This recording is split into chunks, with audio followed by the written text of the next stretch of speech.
Good afternoon and welcome back to Valley News Now. Adam Shalafu with Eric Moon, the Moon Man. Yes. How are you? Great to be here. Great to have you here. Great to be here. Let's talk some hockey. Let's talk some hockey. I know we're going to talk a little bit while you're up at the Ralph, and that's just how sometimes the industry goes. Yeah. Things happen quickly, just like the game of hockey. It's the game of life. Like that. Yeah, no kidding. But here we are in studio a few hours later, and we got a lot to talk about. An exciting time. UND up just a little bit in the polls, up to number 6 now in the USCHO. I call it based on that, too. You know, a productive weekend, the split against Boston, tough matchup, another top 10 matchup coming against Cornell. Yeah, the BU weekend was really good for them. Moving up one spot, I think Friday night's game really showed you 7-2. there. Yeah, 7-2, 5 goals in the first period. Yeah, that's a really good performance, even against a BU team that was really flat. And I'll go ahead and play those for the good folks at home. These are the 5 first period goals that UND scored, and they all came pretty quickly. This first one here is the NCHC goal of the week, by the way. Jackson Kuntz from the feed from James. We got to take another look. Yeah, let's take another look at this one because this is just silky smooth. Dangles to the backhand. That's filthy. That's filthy. We got to do it again. That is unbelievable. He scored twice, by the way, in this game. Well, Perron, he was a star with the Chicago Steel, and so he was a bitter rival for a lot of Fargoans, and now putting on a show at the next level, that is just filthy. Yes, and like I said, the conference goal of the week. But that just jump-started everything for UND on Friday night, the 5 first-period goals. That's the start was fantastic. There's Max Swanson, by the way. We're going to talk about him a little bit tomorrow. That's his first UND goal. And the power play got him started, and the start, again, was a big thing that UND wanted to focus on, too, because their starts hadn't been all that great in the first 3 games of the season, and even going back to the exhibition against Augustana. So to not only have a start like they did and to get all the results they did against BU in that first game on Friday night was really good. They had a pretty good start on Saturday as well, but it was and that's a game they could have won. But as they talked about after the game on Saturday and today in the press conference, it was special teams that kind of hurt them in that game, allowing a couple of power play goals and allowing a shorty as well. Yeah, they showed a lot of heart on Saturday. And you know, a lot of people say that that's kind of a moral victory. I mean, I think that they showed they're a really, obviously Friday more so, but they showed that they can battle against a team like Boston. And those are the teams you kind of expect to see when all the dust settles, some of the real titans of this year's standing. When they had that goal late in the game to really give them an opportunity, that was after just throng of fans already left the Ralph. But next thing you know, they have a chance to tie it late. And so I think that's a positive, even though they didn't get the result they wanted in that particular game. Well, let me give you a little bit of a counter to that moral victory. It's something Brad Berry talked about today. This early in the season, he was asked about having a 3-2 record early in this season. Okay. The focus this early in the campaign is more about how are you playing. Okay. And you want to get the wins. The wins will come. And at 3-2, they like where they're at right now when it comes to the record. But their bigger focus is how they're playing right now. And the last 3 games, even though 2 of them were losses, are the way they want to play. They want to. They played well against Mankato in that last game. Maybe should have won it, but they couldn't get any bounces. The BU game on Friday, they got the results early and fast. Yeah. And then on Saturday nights, the special teams, again, hurt them, but 5-on-5, they looked really good again.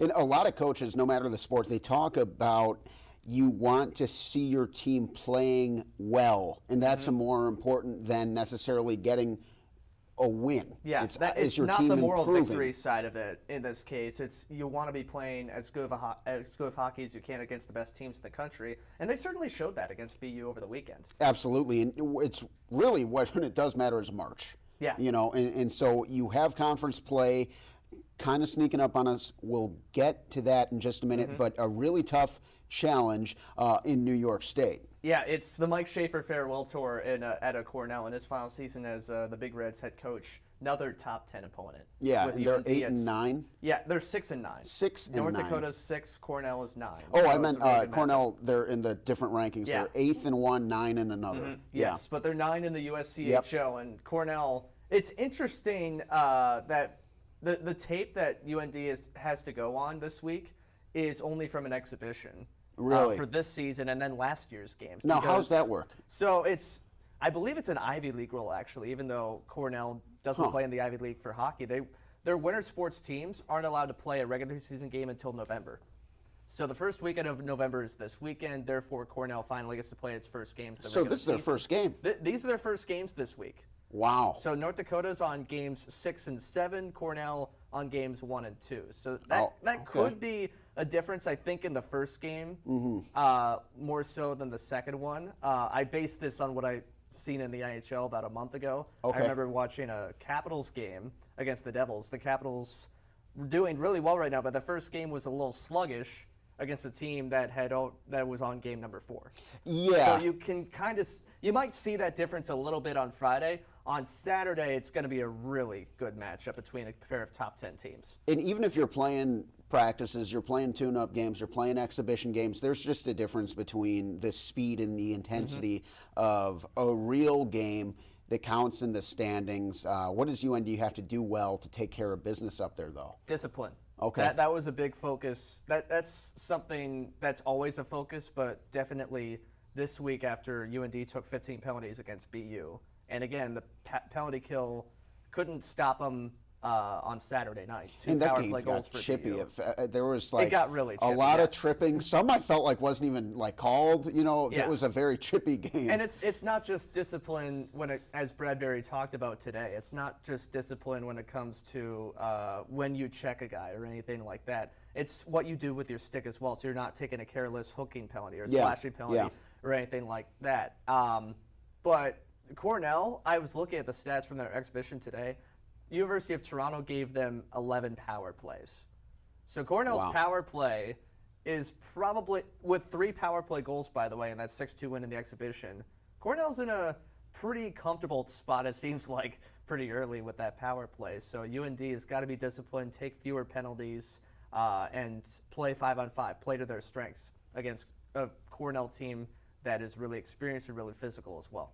Beautiful. Let's get a little bit into the short, but next couple weeks really, the outlook. Just because we talked about it in the schedule, tough slate coming up, and you got the number 1 team in the country just a few weeks away too. Yeah, November is going to be tough at the start for UND. You have Cornell this weekend in Cornell, a place that UND hasn't gone to since 2010. It's been a while since they played in Ithaca. They played Cornell here in 2022, but it's been a while since they've gone to Ithaca. It's the first time even Bradbury has coached there. Wow. So that's how long it's been, 14 years. And then you have conference play. And this is part of where the tough non-conference schedule that UND has prepares them for having Providence to start the year, and then Mankato, and then BU, and then Cornell.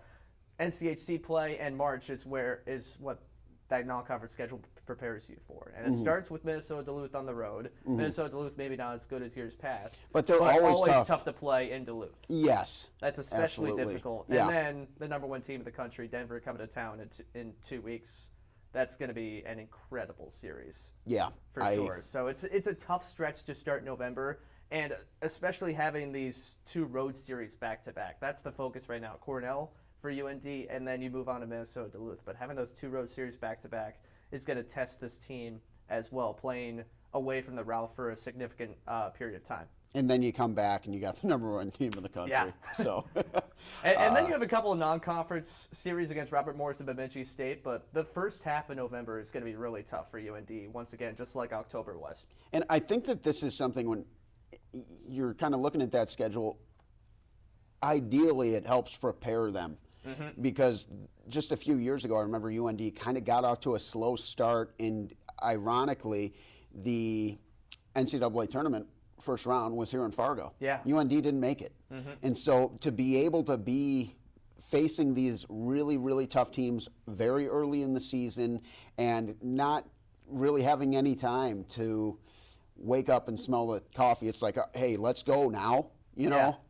So a positive split against Boston, some great opportunities, and then obviously we do this every week, but I'm excited a few weeks out to see what we're talking about. Did UND get some sweeps? Did they take care of business in New York? What's the outlook look like for Denver? And even looking across the aisle at some of those enemies on the other side of the ice, how are they looking too? Because it is going to be a gauntlet. Brad Berry, if I had a nickel for every time he used the word gauntlet when he talks about conference play, I'd be a very rich man, but it's absolutely true.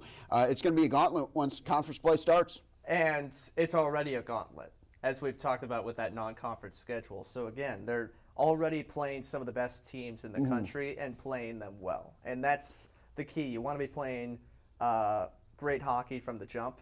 Obviously, it took a little bit after that Augustana game, which, by the way, Augustana has been doing better this year so far than a lot of people expected. So they're a good that's team. not a game to – it wasn't a game to panic about before, but it definitely isn't now. And that makes UND's moved on from that They weeks proved ago. very quickly that, hey, don't worry. Exactly. they proved that for sure. But the non-conference schedule, again, getting UND ready for the stretch run here. And you bring up the NCAA tournament as well here in Fargo again in the regionals. So UND will automatically host.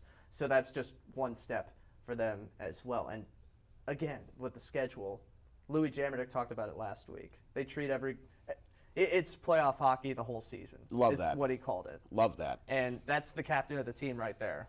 I Saying that. love The Louis. leadership of this team has been marvelous too, because they talked in the locker room Friday night in the first intermission, even before Brad Berry got in the locker room, as the coach said after the game on Friday night, even before he got in to give his pep talk about, hey, it's 0-0 again. Let's keep playing our game, keep playing, North hockey. The captains and the leadership already had instilled that message into the team. That has been a big key as well, to have that experienced leadership. Now, Jamernick is aviation major. Do you think he ever says, "This is your captain speaking," before he addresses the team? There's a clip of that online that I used in a story about. Oh, that's amazing. Last week of September, that was how they did the captain announcement. They announced over the summer that he was going to be the captain. Oh, that's amazing. Yeah, they pan up from him pushing the button to speak on the intercom and said, "Ladies and gentlemen, this is your captain speaking." Oh, that's amazing. That's amazing. You got another cool story coming up this week. Tell us about it. Yeah, we brought up Max Swanson earlier. We're going to talk about Max Swanson tomorrow on Valley News Live at 6. Player that obviously a lot of hockey fans around here are already familiar with. He's a legend already. Yes, already a legend for the season he put together with the Fargo Force last year. 77 points, franchise record. The GOAT. Clark Cup MVP, Clark Cup championship, USHL Player of the Year. The list goes on and on for Max Swanson, and he's already settling in at UND. He's a guy that, as Brad Berry talked about a couple of weeks ago, he's a guy that a lot of the forwards want to play on the same line with as well. That's so a far. green flag. And for a freshman too, that is impressive. And he played on the top line in one game. He's been mainly on that third line, playing with Carter Wilkie. This weekend it was with Ben Strinden. It was with Dylan James a little bit as well. And he finally got on the score sheet against BU, and that was one of those big goals in the first period. Has size been an issue with him? I know that was something a lot of scouts were concerned about going into the NHL draft and just the like. That's only a concern for the scouts, really. Okay, yeah, because he's out there making plays. Yeah, he's out there making plays, and that has not been an issue for him, as we see with kind of a few of the shorter players that make a name for themselves in the NHL. You think of the great Johnny Gaudreau. You think of Cole Caulfield. You think of Marty St. Louis. There are a lot of forwards, especially wingers, that can really make a name for yourself, even if you're a shorter player. And Max Swanson is already doing that in North Dakota. It doesn't matter how tall you are. If you can make plays, you can go somewhere. You make plays, you can make plays.